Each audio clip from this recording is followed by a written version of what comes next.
বিভাজন নয়, সবাই মিলে নতুন বাংলাদেশ গড়তে হবে বলে মন্তব্য করেছেন বিএনপির স্থায়ী কমিটির সদস্য আমির খসরু মাহমুদ চৌধুরী।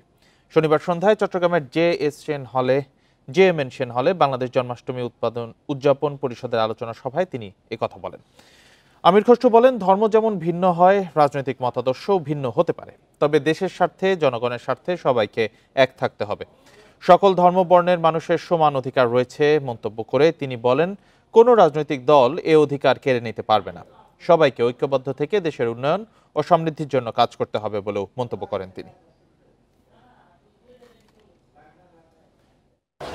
এই দেশ বাংলাদেশের প্রত্যেকটি নাগরিকের, এই দেশের সকলের সমান অধিকার। এই অধিকার নিয়ে যাওয়ার ক্ষমতা কোনো রাজনৈতিক দলকে দেওয়া হয় নাই, কোনো ব্যক্তিকে দেওয়া হয় নাই, কোনো গোষ্ঠীকে দেওয়া হয় নাই।